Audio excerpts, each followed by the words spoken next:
All right, so the motions that occur in the knee are flexion and extension. And flexion is, like if you're to bend it up towards you, towards your butt, that's knee flexion. And extension is moving from there towards it being straight. So when your knee is straight, if you're standing up, that's in full extension. Moving, and that's really the only thing that happens at the knee. It's a hinge joint. It just moves in that one plane. Then we get to the ankle, and your book talks about it as the like the foot moving. Often we'll talk about it as the ankle moving. Really, it's the same thing. So at that ankle joint, you can perform plantar flexion, which is pointing your toes down towards the ground. And again, it's not the toes that we're talking about. It's really about that movement happening at the ankle. So that's also called extension. To me, that one's confusing. It's just a matter of remembering that. Dorsiflexion at the ankle, or dorsiflexion of the foot, same thing, occurs at the ankle as well. And that's where you are moving at the ankle so your toes are pointing up towards the ceiling. Inversion is when you are turning your soles so they face each other. And eversion is the opposite. It's when you, at the ankle, move so that your feet, so the soles are pointing away from you or out. You may have heard of supination and pronation of the foot. Those are really combination movements. It's not as simple as just, a lot of people think inversion and eversion are supination or pronation, but supination and pronation truly are a combination of movements, much like in the thumb, we had a combination of movements for opposition.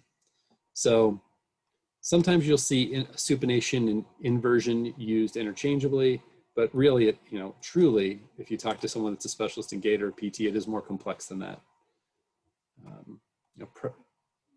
Really inversion is, or supination is a combination of inversion and plantar flexion, and pronation is really a combination of eversion and dorsiflexion. So we're not going to get into all that. We're never going to assess somebody's gait. We're not going to fit someone for orthoses or anything like that on their foot or orthotics. So we'll leave all those geeky details for the PTs. All right, this I just put in here to remind you of some of the bony anatomy.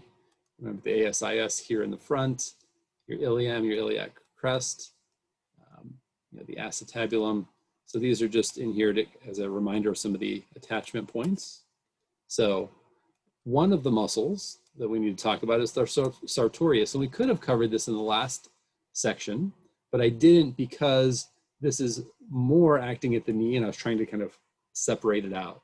So the sartorius is going to do knee flexion, and you can see it has that angle diagonal path, okay? It's also going to flex the hip, because you can see in this picture on the right, it's easier to see it crosses both the hip and the knee joint, which means it's going to create movement of both of those. So it flexes the hip and the knee. It's also going to abduct, pull that leg out to the side, and externally rotate. So it's got a lot of motions that it does. We move to the back of the leg or the thigh. We have your hamstrings, and your hamstrings are a group, right? It's made up of several different muscles. So the muscles that make it up are the biceps femoris, the semitendinosus, and the semimembranosus. And you can see all of those in this picture from your A&P book. So the biceps femoris runs diagonally across the femur from medial to lateral. And you'll see that in the next slide. It's going to originate on the ischium and the femur and insert, you can't really see it here, it's buried, into the fibula and tibia. So its job is to extend the hip and flex the knee. So it does opposite things at the hip and the knee.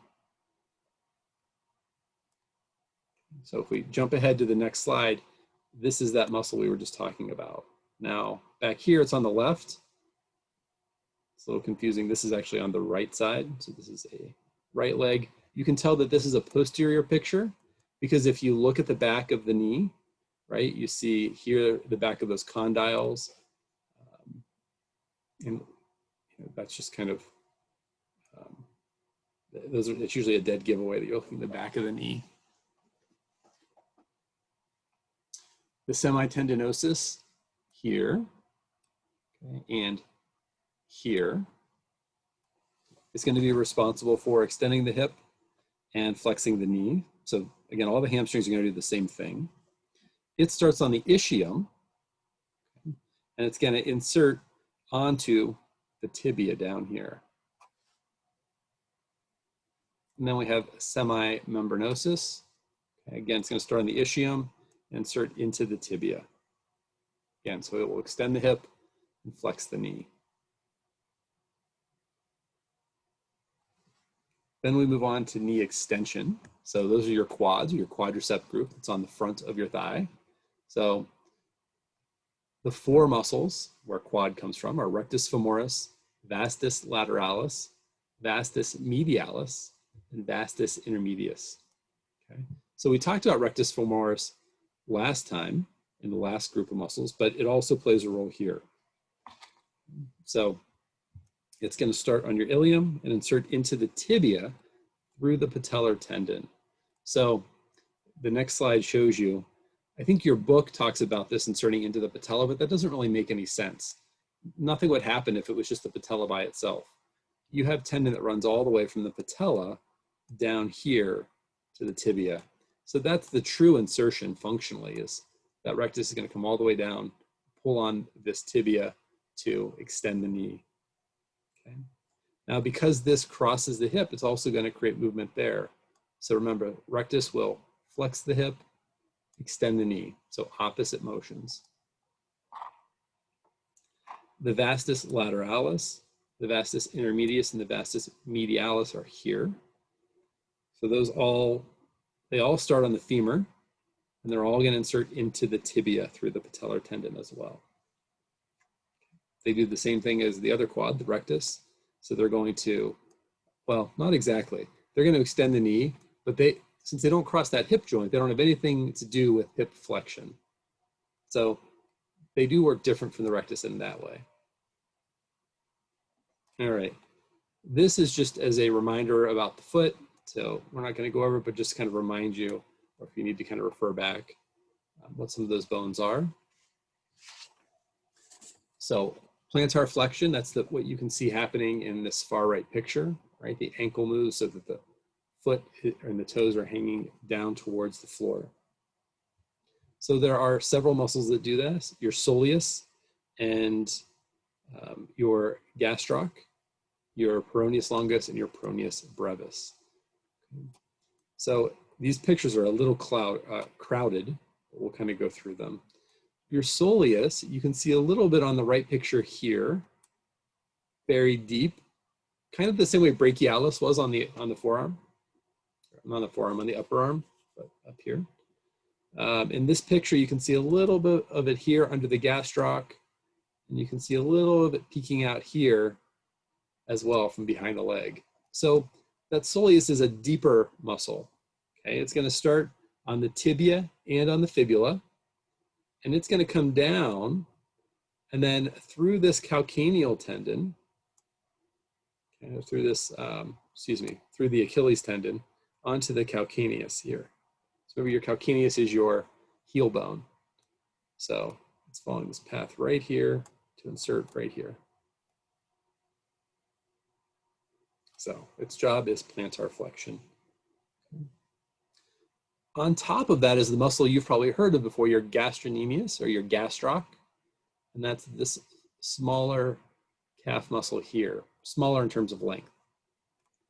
Usually it's the one that's more well-defined and you can find on people. So this is a little different. You know, it does plantar flexion because it also inserts into the calcaneus through this Achilles tendon, but it starts up higher. So it's actually going to start on the femur above the knee. So if it's crossing both the knee and the ankle joint, it has to have a motion at both of those. So at the knee, it will cause flexion. At the ankle, it will cause plantar flexion. You can see it here as well. And then this is the picture that in the middle, that's kind of what we're used to seeing that gastroc look like. All right, Peroneus longus and Peroneus brevis. So here's Peroneus brevis here.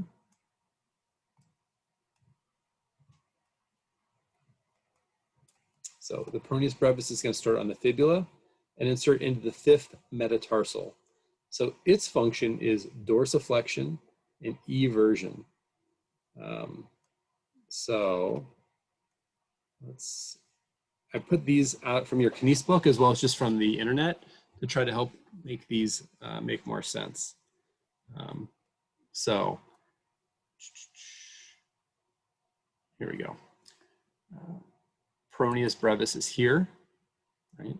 Starting on the fibula, coming down, and then you see how it kind of sneaks behind the ankle here. It's behind the bone, and then it comes out in front to insert on that 5th metatarsal.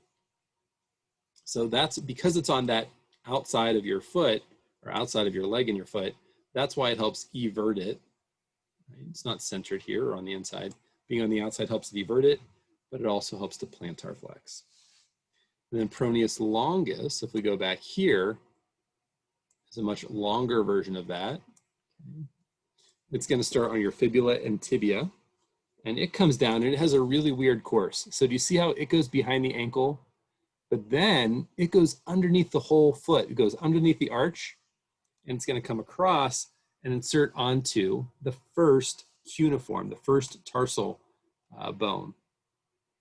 So it's going to help plantar flex the foot as well, but it's got a really weird course. You can kind of see that dotted line here where it's underneath. So this muscle lives or starts on the outside of your leg, on the lateral aspect, but where it inserts is medial.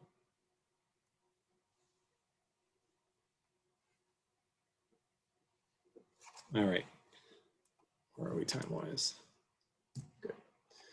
All right, dorsiflexion or just flexion of the foot or the ankle is the anterior tib, or your tibialis anterior, goes by both names, Peroneus tertius, and EDL, or your extensor digitorum longus. So your anterior tib is a commonly referred to muscle. If you have issues with this, let's say someone has a stroke and this muscle is not working, they're not going to be able to dorsiflex or lift those toes up towards the ceiling. So the foot is going to hang down. So basically, it's like a wrist drop, but for the foot, it's just going to drag. And that creates a big tripping hazard. It makes it very hard to walk. So often if someone doesn't have a good functioning anterior tib, we'll put them in something called an AFO, an ankle foot orthosis, which is basically just a splint that goes down the back of the calf and then underneath the foot to lock that ankle in at 90 degrees to make it easier for someone to walk. And that's a common thing that you'll have to train someone to put on as part of ADLs, to don an AFO. They have some other things that we'll talk about in 4th semester. There are some specialized eStim devices that are really, really cool. And they kind of monitor your gait. And right when you're about to lift your foot off, they turn on and will stimulate that muscle to make it contract as you swing through your foot. And then as you have strike and you put your heel down, it'll turn off to let your foot go flat. So it monitors you through the whole movement of your leg and turns on and off at the exact right times so you can have a functional walk. It's a really cool device. All right, so anterior tib starts on the tibia. That's where this name comes from. Okay, and you can see it up here. And then it kind of comes across in a relatively, or I should say a slightly diagonal line here. Okay. It's going to insert onto the first cuneiform and the base of the first metatarsal. So kind of right where those come together there, right at that joint. So it does dorsiflexion, and it's also going to do inversion. Peroneus tertius is kind of buried. You see a little bit of it here. Over here, you can see a little bit of it too. But if we go back a slide, this is the best view of it here from your Kines book. Okay. So Peroneus tertius starts on your fibula, or this smaller bone on the lateral aspect of your lower leg. And it's going to come kind of straight down and insert into the 4th and 5th metatarsals, kind of that joint right where they come together. So its job is to dorsiflex and evert the foot. So it's on the opposite side as the anterior tib. So anterior tib will do inversion over here. Peroneus tertius is on the other side. It will do eversion and dorsiflexion. And then here is your extensor digitorum longus. If you notice, if you follow it down, it turns into these 4 tendons. And that's just like we saw in the hand with the extensor digitorum communis, right? So over here, you can see the muscle belly here, and that turns into these 4 tendons going to each of the toes except the big one. So the EDL, or the extensor digitorum longus, starts on the tibia and the fibula. It's going to insert into the distal and middle phalanges of digits 2 through 5. So it doesn't do the big toe, it does all the other ones. So it does toe extension, but when it keeps contracting, it's also going to then do dorsiflexion.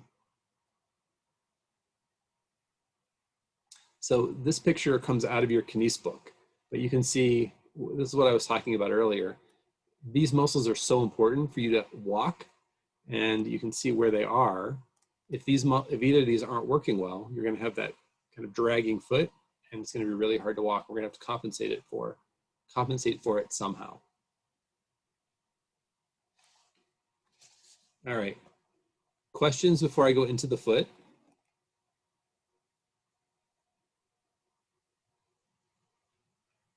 All right. So there's a bunch of intrinsic musculature.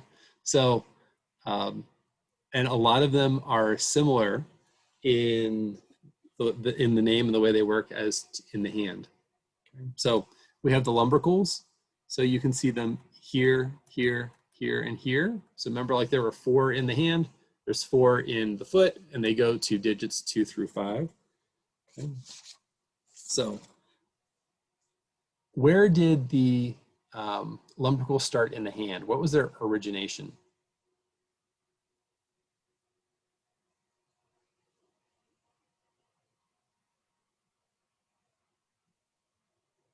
Where did the lumbricals start in the hand? Metacarpals. They were from those like ligaments. I just can't remember the name of them. Not ligaments. Or the tendons. From the tendons. Yeah. So remember that the lumbricals in the hand start on the flexor digitorum profundus tendons, the FDP tendons. And in the foot, these are going to start on the flexor digitorum longus, on a different set of tendons. So it's interesting that in your foot, they kind of, they do a similar function, and they both start in, in a weird place. They start on tendons instead of on bone. So these will insert into phalanges 2, 3, 4, and 5. We don't want to get more complicated than that, so we're just going to leave it as simple as that. So these flex the proximal phalanges and extend the middle and distal. So remember how in the hand it did this? They do a similar thing in the foot. Now, it's harder if if you take your shoe off, it's hard to actually do that as much, because it's just not an isolated action that you do like you do in the hand. You don't really, in your hand, you hold stuff like this fairly often.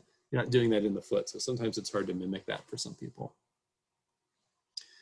The flexor digiti minimi brevis, it tells you what it's going to do. It's going to flex the small digit. So what would be the small digit in the foot? The pinky toe, right? And it's the brevis, okay? So here is the flexor digiti minimi brevis, okay, kind of where you would expect it to be.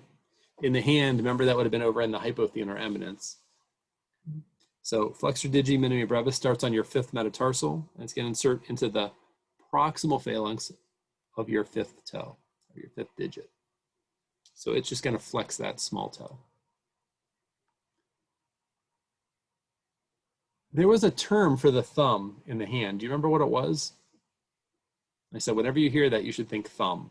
Pollicis. Pollicis.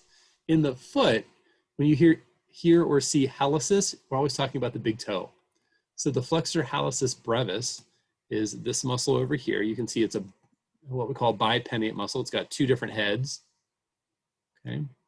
And it's going to start on the cuboid and the medial and lateral cuneiforms.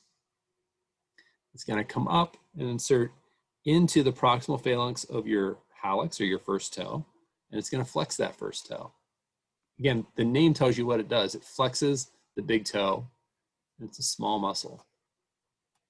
Flexor digitorum brevis, the name tells you it's going to flex the digits. Okay? So it's this muscle in the middle that then breaks off into separate tendons. So it starts on the calcaneus and the plantar fascia. So it starts all the way back here on this, this connective tissue. So the plantar fascia we'll talk about in a minute, but it's a long piece of connective tissue under your foot. And it's going to insert into the middle phalanges of toes 2, 3, 4, and 5. And that's what you can see from this picture, right? You got tendon going to 2, to 3, to 4, and to 5. So it will flex those digits. Abductor digiti minimi is going to do just what it says. It's going to abduct the small toe. It's also going to help flex it. So similar to the way that that happens in the hand, you have a very similar muscle in the foot. So ADM is going to start on the calcaneus and insert into the proximal phalanx of the 5th digit to pull it out to the side. Again, it's not as easy as in the hand because it's not a motion that we isolate and do a lot, depending on what you do. Abductor hallucis, so it's going to abduct this big toe and pull that out to the side, right? So it's going to start on the calcaneus, way back here. You can see the muscle belly coming up here, and it's going to insert into the big toe, first toe, and help abduct it. So this is just trying to, this is a lot of stuff on this picture. Here you can kind of see some of these, what this looks like a little deeper and how some of these muscles are arranged. Some of these you're not going to need to know, like the adductor hallucis. It's just always a matter of how many we're going to cover. So the flexor hallucis brevis is here. And again, you can just kind of see this in a different arrangement. All right, I mentioned the plantar fascia. It's this long strip of connective tissue that is underneath your foot.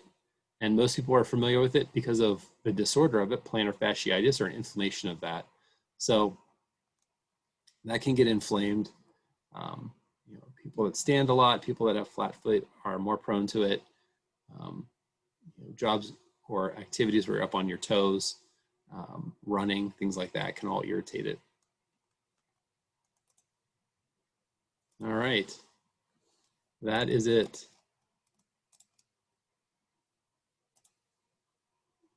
So, what questions do you have on the lower extremity and foot?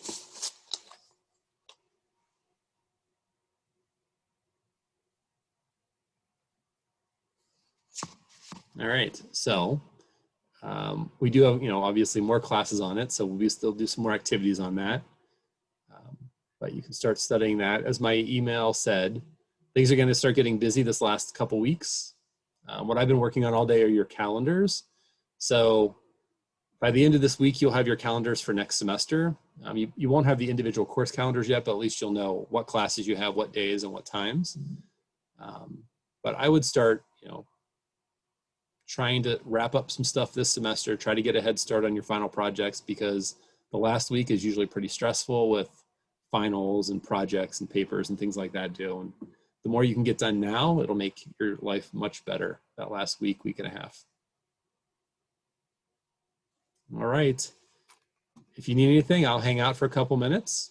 Otherwise, you guys are free to go. Have a great night. When are your office hours? Is it Friday? So usually there's some on Tuesday and Thursday, and then I can usually make stuff available. Why? What do you need? Oh, I just Tutoring? wanted to ask you some questions about some stuff. I don't really need tutoring. I just need like 10 minutes. So Sure. Let me, well, do you want to do it today? We can just do it now if you want, once everyone else is done. All right. Sure. Thank you. Sure. I have a question about the case studies that that we're teaching that our groups next week, Mhm. or is it Thursday, I mean. So for number 10, it says, I'm in 1 and 2, explain to the family in a simple matter how urine is formed and the relevance of each labeled structure. Do you want me or us to do like each, like from image 1 through 5, like all the structures? So basically what I want you to do is if you were explaining this to whether it's another student or a family member or anyone, there's like, can you just explain this to me? I don't understand how this all works. Right. Be able to say like, here's this structure and then here's this structure and kind of explain what's happening as you walk them through the system. Okay, perfect. Because I was just thinking like, because the kidneys are pretty like intricate as far as like all the labeling. I was just wondering if I had to include every specific item, or we did, or just but I don't remember exactly how I worded it. So one would need to look at that. So you'd have to see what's worded, but basically I want you to be able to describe it. And I want you to use all the pictures because you need that to hit all the structures, but you don't need to keep repeating yourself, right? Like if you talk Right. about, let's say the renal pelvis in one, and you go to the next picture and it's there, you don't have to kind of keep like, here's, the renal pelvis and the calyces, and don't repeat yourself. It's more about using those all to kind of show this whole passageway, this whole process. Okay, I just wanted to clarify because we're about to wrap this up today. Thank you. Sure. Candace? Yeah, so I was gonna ask, do you think that we will get to have like our weighted total so we'll know what our grade is going into the final? Yes. Like with everything graded? So like, okay. Well, the infographics, the only thing, when is, that's, December 8th. let's is say our it's due final. pretty soon. So hopefully. We've already turned it, that infographic. Oh, that's right. That's why I was like, I feel like that's not something you still have to worry about. Yeah, so I should have those done by then. So I just wanted to know what my overall grade was going into the final. And then I also was gonna ask, because I know and that hold it's on, if you don't have it, let's say 5 days in advance, if we still don't have it, like reach out to me and remind me. Because my intention is to have that for Okay. you, and I want you to have that because I know that helps lower your, usually can help lower your stress level depending on the grade. Right. But it's still information you should have going in. So if we Okay. don't have it, we're getting pretty close, reach out to me again, and that'll put a fire under my butt to move it up on the to-do list. Okay. Because I want you to have that and I don't want you to have that extra stressor. So. Okay. I also, so with it being like a cumulative of both like lab and Lecture. Yeah. And since we don't have the ability to like review our tests like we did last semester, because I know I benefited from being like, oh, this was the like points that I struggled in. And this is like, I feel like having these tests be this way, I don't truly know where my like weak points are. And I haven't wanted to like Zoom with every single teacher to like find out how I did. I have with Bailey and stuff, but I'm just curious because I know that part of that reason is because it seems as though like the tests and things remain the same for each cohort. And so you don't want to, spill that over. So if that's the case, is there already a final written for us? Or No. So what I'm going to do is everyone will have a different final. So, I was just going to ask like a study guide, like a general, because it's so much information that it like intimidates me. So what I'm going to do is when I make the final, I'm going to make it so that it randomly pulls 100 questions from all the exams you've had. So Okay. I don't know how many hundreds of questions you guys have done, in all the exams, let's say 500, it's going to randomly pull 100 of them for you to do. So Okay. I don't even know what you're going to get. It could be anything that we've had in the past. Okay. And that's, one way to help us to minimize the chances of cheating or, Right. things, changing it up all the time. Is there any way that we can like have a meeting with you that's like pull up the test, like the previous tests that were like way in the beginning to remember like what I did? Like, Yeah, I'm happy to set up some tutoring with you. Just keep in mind that we're never going to have time to go through that many of them. If we meet for half an hour, we might get through one, maybe two, but you're not going to get through tons of them. Right. Okay. I guess, I don't know. I just felt like last semester I was a little bit less intimidated because I could like review some of those questions and be like, okay, jog my memory from like the beginning of the semester versus now, you know? But Yeah, I wish there was a way to do that. I can't think of a way to do that, where we can still kind of contain control of them and make sure that, no one can copy them, print them out or things like that. right. I get it. Okay. That's If okay. you think of it, you definitely should set up tutoring, and I'm happy to, Yeah. whether it's going over that or just talking about things. There are questions in your book, right? That, Right. they may not be the exact question that's on the exam, but, every couple pages, there's like 2 or 3 or 4 questions. If you can answer those as you kind of go through the chapter, then you probably have a pretty good idea of what's going on. And if you can't, then you probably know like, oh, well, either we didn't Right. cover that at all, like I don't need to worry about that, or you'll say, I remember that, but I don't know how to answer that. That tells you better go back and kind of dig in a little. Right. Okay. Thank you. Sure. I'll let you do your thing with Danny now. All right. Okay. Thanks, Candace. Bye. Okay, All right, so Danny. that might have answered a little bit of my question. Okay, so All right, see ya. I talked with Audrey. What? No, you're good. Oh. Keep going. Just a little bit of my question. I'm not sure. So I already talked with Audrey about this when we had, because she's my advisor. Mhm. So I have, and you can tell by my test scores, I do much better with the physiology than the anatomy. I feel like, and Which is common for most people. Is it? Okay, good. I feel like I'm like consistently mediocre on my anatomy tests, and a lot of times, like I have a very good photographic memory, and so I feel like I do better on my tests than I do on my recall. So like when you bring up something like just this bony structure of the foot, I swear to God, I looked at it and I thought, huh, yeah, I vaguely, like when you say, oh, what was that thing we talked about in first semester? I really struggle. And I know I'm not stupid. I just, when I test those out, I have that, I can like look at the picture, remember what it is, test it out, but then a week later, boom, or whatever, it's gone. And Audrey said, oh, well, you're going to really learn anatomy twice, honestly. You're going to learn it once out in the field because you're going to be looking stuff up all the time. Because I expressed the fact that I'm not going to be prepared because of this weird way that I remember this stuff. So I guess that kind of helps. I was just thinking like, how do I study best for the final when there's no way I can do that photographic memory on all that stuff? And you kind of just said what you did with Candace about the questions at the end of each chapter, but that's a lot of more physiology. So if you're worried about the I'm worried muscles, about the anatomy part on my final because I feel like my recall from last semester is just, I'm ashamed at like how bad it is. When I try and pull stuff up out of my brain, it's just gone. I have basic structures and everything. And then when I see it, I'm like, oh yeah, that thing. And then it kind of jogs it all back into place and brings up those photographs again. But and I know I'll look stuff up on the field when I'm in the field, but how should I study the actual musculature for this final? Like, what would you recommend if you had this? I would get a packet of small Post-it notes, and I would go through your book. There's only one chapter that has the whole body musculature. Well, there's 2 chapters. One is axial and one is appendicular. And I would just put Post-its over all of the answers to where all the lines go. Oh. Right?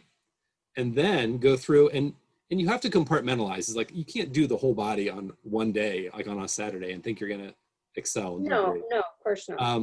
So chunk it up, and then